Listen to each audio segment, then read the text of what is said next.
বিড়ালের কামড়ে আহত 2 বছরের মেয়ে মুনতাহা শরীফকে নিয়ে মাদারীপুর জেলা সদর হাসপাতালে এসেছেন শহরের কলেজ রোড এলাকার বাসিন্দা লাবণী বেগম। কয়েক ঘন্টা লাইনে দাঁড়িয়ে জানতে পারেন হাসপাতালে নেই জলাতঙ্ক রোগের ভ্যাকসিন। এতে হতাশ হয়ে পড়েন তিনি। বাধ্য হয়ে বাইরের দোকান থেকে বেশি দামে ভ্যাকসিন ক্রয় করে আনেন।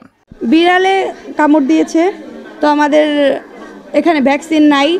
ওনারা বলছে ভ্যাকসিন নাই, আমাদের বাইরে থেকে কিনে দিতে হচ্ছে। এটা খুবই দামি, সবার জন্য কেনাটা সম্ভব হচ্ছে না। আমরা আগে এখন ফ্রিতে দিতাম, এখন আর এটা ফ্রিতে পাওয়া যায় না।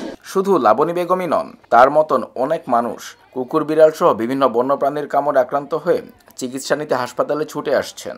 দীর্ঘ লাইনে দাঁড়িয়েও মিলছে না চিকিৎসা। জলাতঙ্ক রোগের একমাত্র প্রতিষেধকের সরবরাহ না থাকায় ফিরে যাচ্ছেন অনেকেই।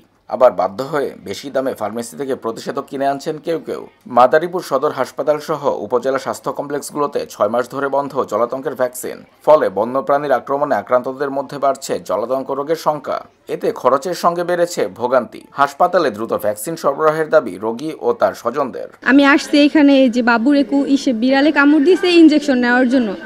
এখন এইখানে আসার পরে তারা বলতেছে যে এখানে নাকি আপনার ভ্যাকসিন সাপ্লাই হয় না।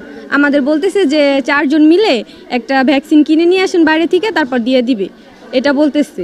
এখন এটা একটা সরকারি হসপিটাল, এখানে যদি আমাদের এরকম করতে হয়, আমরা সাধারণ মানুষ আইসা যদি ভ্যাকসিন না নিতে পারি, তাহলে আমরা কোথায় যাব? সরকারি হসপিটালে যেহেতু মানুষ আসে ভ্যাকসিন নিতে, তো ভ্যাকসিন থাকে না পর্যাপ্ত পরিমাণ, ঠিক আছে? তো এখন মানুষের কি করা উচিত, সেটাই সরকারের কাছে এই আবেদন। জেলা সদর হাসপাতাল কর্তৃপক্ষের দাবি, বরাদ্দের তুলনায় রোগীর সংখ্যা বাড়ায় দেখা দিয়েছে ভ্যাকসিন সংকট।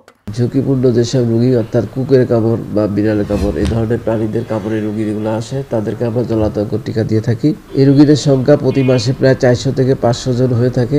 আমাদের চাহিদার তুলনায় আমরা টিকার সরবরাহ কম পেয়ে থাকি বিধায় এই জন্য মাঝে মাঝে গ্যাপ হয়।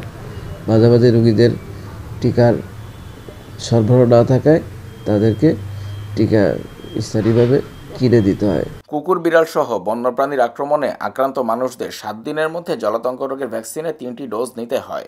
খোঁজ নিয়ে জানা গেছে, গত 6 মাস ধরে র্যাবিস ভ্যাকসিন নেই জেলার কোনো সরকারি হাসপাতালে। প্রতিদিন 150 থেকে 200 মানুষ সেবা নিতে আসেন এখানে, যার মধ্যে শিশুদের সংখ্যাই বেশি।